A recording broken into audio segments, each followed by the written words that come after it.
The city below is a grid of gold, shifting and blurring into a vast, unceasing pulse of light. Naira stands perfectly still against the glass, watching the movement of the streets from high above. She does not blink. She does not lean. She simply observes the distance between herself and the world outside. Then, she turns. The motion is smooth, deliberate, and final. She fixes her gaze forward, meeting the lens with a steady, unyielding intensity. What if the need for validation is quietly controlling your life? The question hangs in the air, stripped of any softness. She holds the silence for a heartbeat, letting the implication expand. What if the compliments you seek, the attention you crave, and the approval you depend on are actually keeping you disconnected from your true power?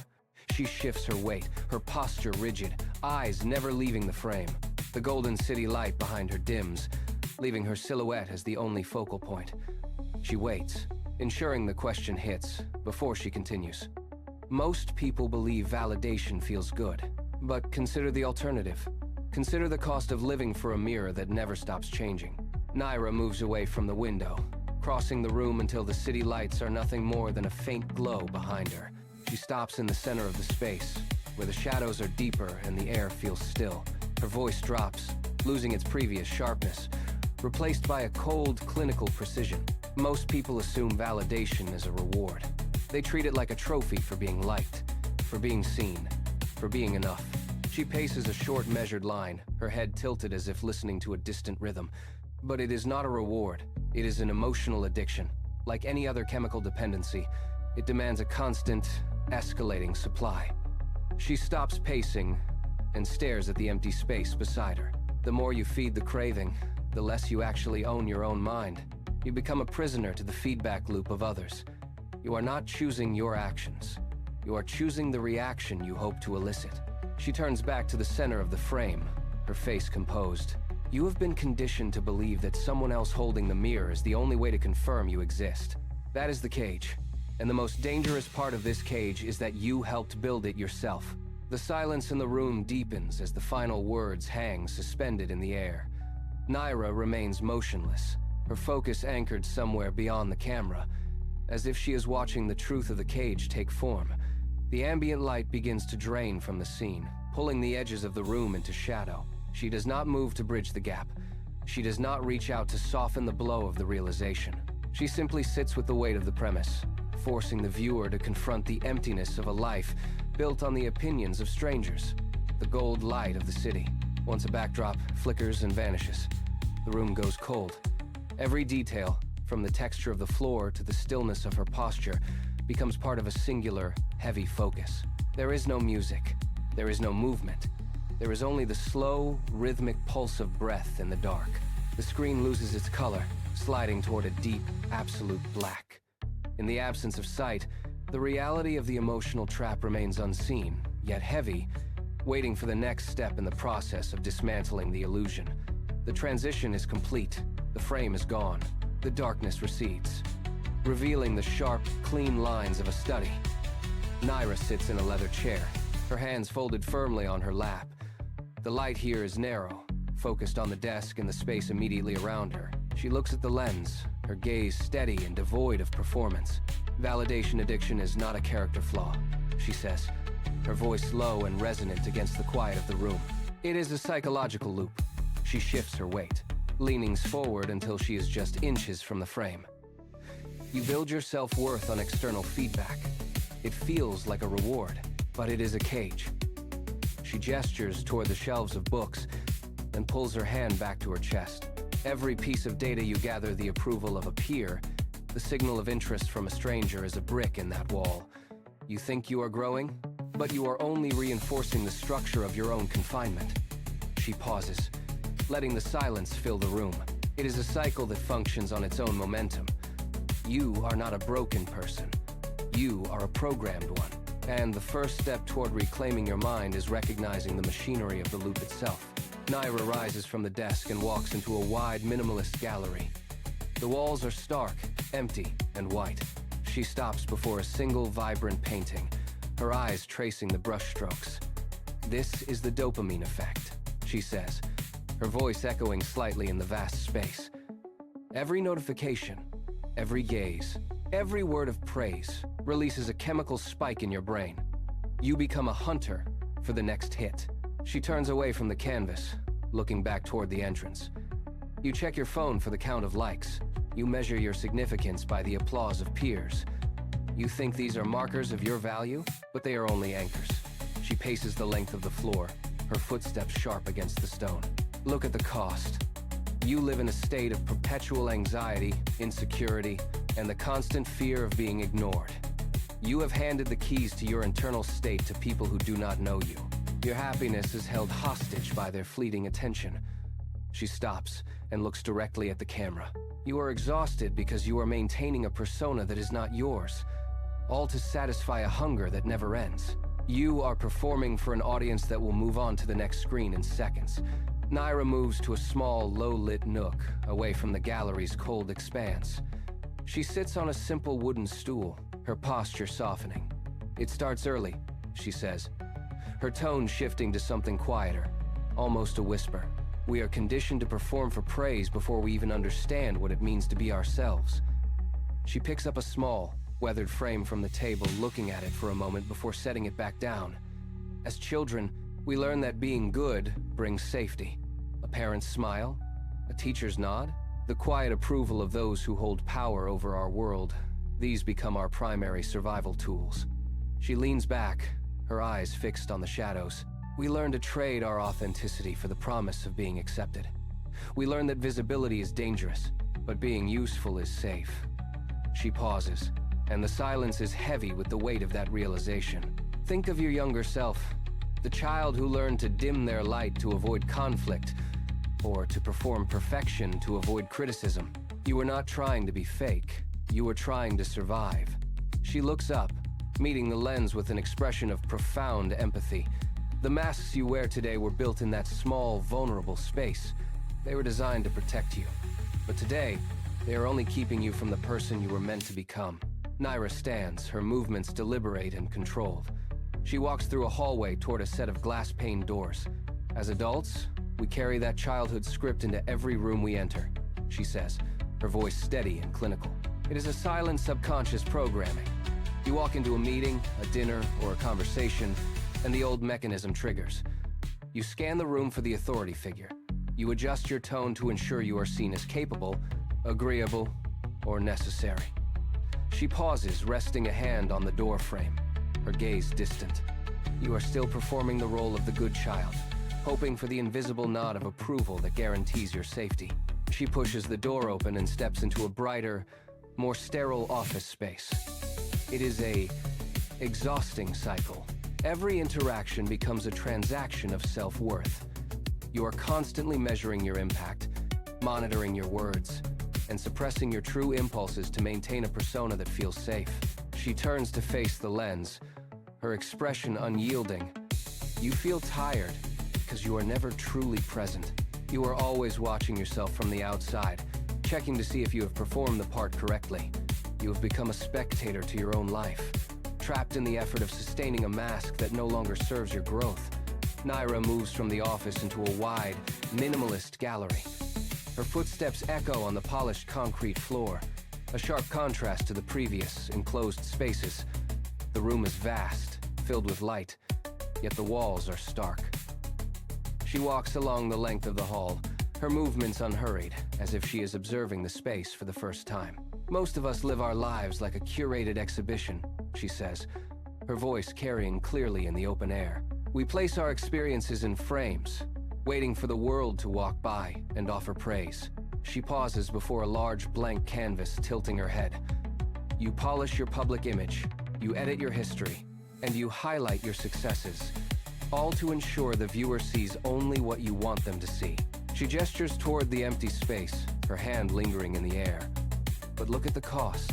You spend your energy maintaining the frame rather than living the art. You are so focused on the external reaction that you have stopped noticing the environment you are actually standing in." She turns to face the lens, her posture relaxed but alert. The gallery is quiet now. There is no audience here to validate your performance. In this silence, the painting is just paint, and you are just you. It is time to stop being the exhibit and start being the observer. Naira pulls a small device from her pocket, holding it still in the center of her palm. "This is the dopamine effect," she says, her tone sharp and precise. "It is not a choice. It is a chemical spike engineered into your daily rhythm." She taps the screen, the movement quick and rhythmic. Every notification, every digital gaze, every tiny word of praise releases a hit. You are not just using these tools. You are being trained by them. She paces a tight circle, her eyes fixed on the device before she abruptly locks it away. You become a hunter. You wake up, and your first instinct is to scan for the next hit. You check the numbers. You count the reactions. You gauge your worth by the frequency of the ping. She stops, leaning into the light. The frantic nature of your habits is the sound of your own addiction. You are running through your day, eyes darting, thumbs moving, breath shallow, always searching for the next signal that you exist. You have moved from being the creator of your own life to being a predator of validation, chasing a high that evaporates the moment it hits your system. The hunt never stops because the reward is never enough. Naira stops pacing. The kinetic energy of the previous segment dies, replaced by a heavy, deliberate stillness. She rolls her shoulders back, a small, weary adjustment that breaks the facade of composure. "But here is the real cost," she says, her voice dropping to a low, steady register. "Anxiety is the shadow of the hunter. It is the constant, gnawing fear that the next hit will not come. You live in a state of suspended breath, waiting to see if you are enough." She walks to a nearby wall, pressing her palm flat against the cold surface. You build this public image, this polished persona, and you become its servant. You spend every hour reinforcing a version of yourself that does not actually exist. The insecurity is not a failure. It is the inevitable reaction to living a lie. She turns to face the lens, her gaze unblinking. You feel the weight of it in the tightness of your chest when you post, the spike of dread when the numbers stall, and the hollow ache when you are finally alone. You are terrified of rejection, not because you are weak, but because you have tied your entire existence to the gaze of strangers. You are exhausted by the effort of maintaining a performance that leaves no room for your own reality. Naira walks to the center of the room, her movements slower, more calculated. She stops, lets her arms drop, and sighs, a sound that fills the silence. The burnout is not just physical. It is the collapse of your inner architecture. She looks down at the floor, then back up, her eyes tired. Think of the energy you burn every single day, the constant scanning of rooms for approval, the mental editing of your own words before they leave your lips, the endless monitoring of how you are perceived by others. You are not living. You are managing a public narrative. She takes a step forward, her pace deliberate.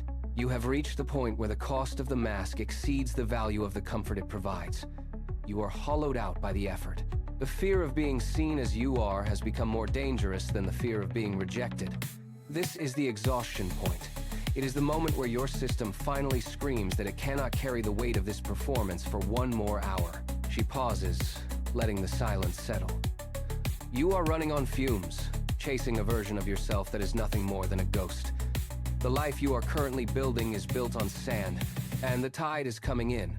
You are tired because you are fighting against your own nature. Naira moves to the mahogany desk. The room is quiet, save for the soft click of the door latch behind her. She pulls out the chair, the wood scraping against the floor, and sits. Her movements are no longer rushed. They are precise. On the desk sits a heavy fountain pen. She reaches out, her fingers closing around the cold metal barrel. She lifts it, turning it slowly in the light, watching the reflection dance across the nib. She sets it down again, a sharp, deliberate tap against the polished surface. The sound echoes. She does it once more, the pen hitting the desk with a rhythmic, measured cadence. She stops, her hand resting firmly on the wood. The room feels smaller now, the shadows pressing in from the corners. She looks at the pen, then up, her gaze locking onto the lens with a sudden, piercing clarity. The air in the room shifts. She does not speak immediately, letting the silence hang between them like a physical barrier. Every movement she has made has led to this stillness. She is not performing anymore. She is waiting, and the tension is absolute. The truth is sitting right there, ready to be pulled into the light. Naira does not look away.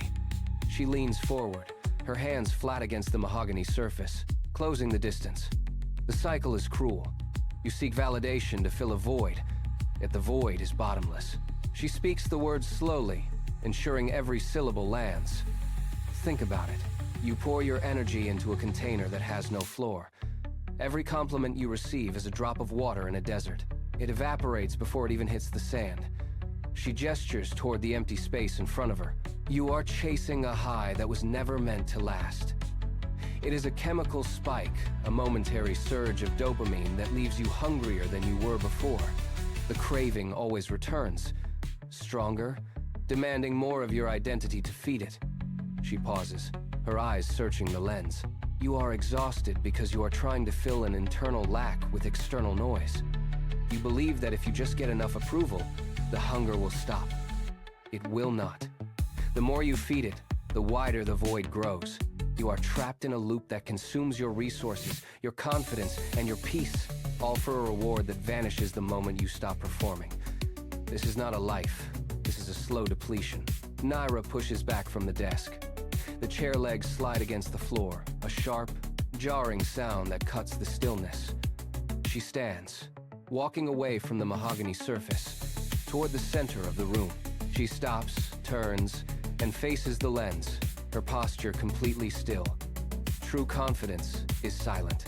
She says it as a statement of fact, not an opinion. It does not wait for a mirror. She watches the lens, her gaze steady, unblinking. Think about the weight you have been carrying. You have been waiting for someone else to tell you that you are enough, that your work matters, that you are visible. That is the old paradigm. It keeps you hostage to someone else's perception.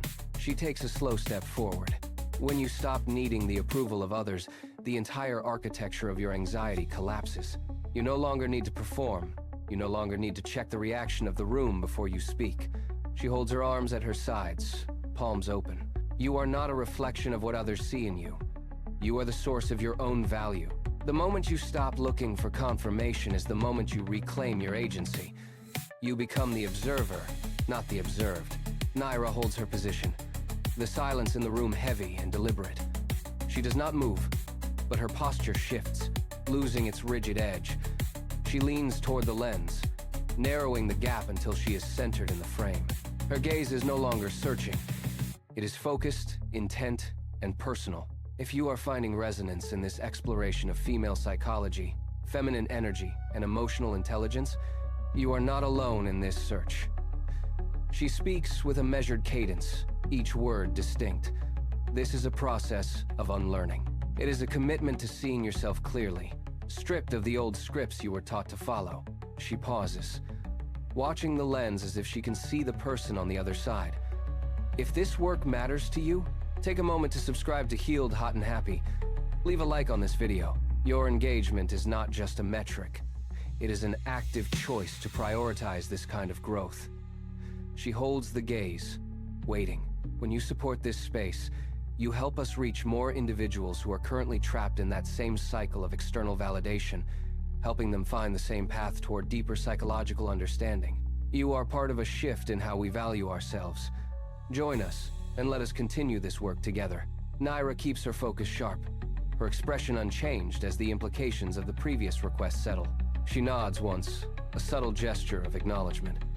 The cycle of seeking validation is a quiet epidemic, but the shift toward emotional independence is a collective movement. She walks slowly, pacing the length of the study, her hands clasped behind her back. Every time you choose to break that loop, you create a ripple. When you prioritize your own self-worth over the noise of external feedback, you signal to others that it is possible to exist without that constant, exhausting performance. She stops, turning back to the camera. By supporting this channel, you are not just watching a video. You are participating in a shift. You are helping to build a repository of psychological understanding that is accessible to anyone trying to find their way out of the fog. She leans against the desk, her posture relaxed but attentive. There are thousands of others out there who are currently trapped in the exact same hunger for approval you have just identified.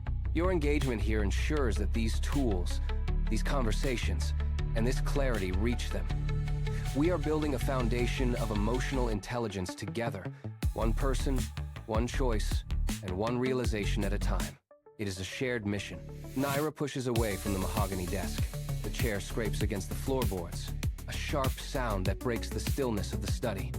She stands and turns, her movements fluid and unhurried. She begins to walk across the room. Her gaze is fixed on the heavy door at the far end of the gallery. As she moves, the light from the corridor spills into the space, catching the edge of her frame. She does not look back at the desk or the books. She walks with a steady, measured rhythm, each step closing the distance to the threshold. The light intensifies as she nears the door, casting her figure into a crisp, dark outline. The silhouette is precise, defined by the stark contrast between the dim study and the brightness ahead. She stops inches from the door. She reaches out, her hand hovering for a fraction of a second before her fingers make contact with the cold metal handle. The silence in the room is absolute. She stands there, a dark shape against the radiance, poised at the exact point where the old patterns end and the new reality begins. Her posture is balanced, entirely still, waiting for the final movement that will change everything. Naira does not turn back. She keeps her hand resting on the metal handle, feeling the cold surface against her palm. She looks into the light, her gaze steady and unblinking. To reclaim your power, you must practice emotional independence, she says, her voice low and clear. You must learn to sit in a room alone and be satisfied with the person staring back. She shifts her weight, standing perfectly straight. True confidence is not built from being admired. It is built from knowing who you are when no one is watching. She pauses, letting the words occupy the space. When you stop needing the mirror of others to verify your existence, the hunger for external feedback simply vanishes. She turns her head slightly, her silhouette shifting against the brightness. This is the summit of your growth. It is the moment you stop performing for an audience and start living for yourself. She grips the handle firmly, her knuckles white. The real work is not in changing your persona to fit the room. The real work is in knowing your value exists regardless of whether the room is full or empty. This is your power. It is silent. It is yours. Naira keeps her hand locked onto the handle. She feels the resistance of the latch, a small mechanical weight that mirrors the habits she is leaving behind. The moment you stop needing validation to feel valuable, she says, her voice steady, is the moment you begin to discover your real power. She exerts pressure. The metal handle turns with a soft metallic click. That sound marks the end of the loop. There is no applause waiting on the other side, and for the first time, she does not look for it. She does not need the external gaze to confirm her reality. She pulls the door toward her, the hinges moving silently. The space between the door and the frame widens, revealing a sliver of the world beyond. She feels the shift in the air, a movement from the contained environment of the study into the expanse of what comes next. She stands tall, her shoulders relaxed, the grip on the handle firm but not strained. She has arrived at the boundary. The weight of needing to be seen has dissolved, replaced by the quiet, grounded certainty of being enough. She leans into the opening, ready to step forward, fully present, fully independent, and entirely her own. Naira takes one step. Her boot makes contact with the floor on the other side of the threshold. The light from the hallway floods this space, washing over her, but she does not squint. She does not hesitate. She walks forward, her pace even and unhurried. The door behind her swings shut, the latch clicking into place with a definitive sound that echoes in the quiet room. She is moving away from the shadows, away from the need for external confirmation, and into the clarity of the open space. She reaches the end of the hall, her presence solid against the brightness. She does not look back to see if she is being followed or watched. There is no need for an audience now. She carries herself with the weight of someone who has finally found her own center. The air feels different here, sharper, cleaner, untainted by the expectations of others. She stops, turns toward the camera one last time, and offers a single sharp nod of acknowledgement. Then, she continues walking until she is entirely encompassed by the light. The frame holds for a heartbeat of pure stillness, and then the screen fades to black. The cycle is broken. The room is empty. The power is hers.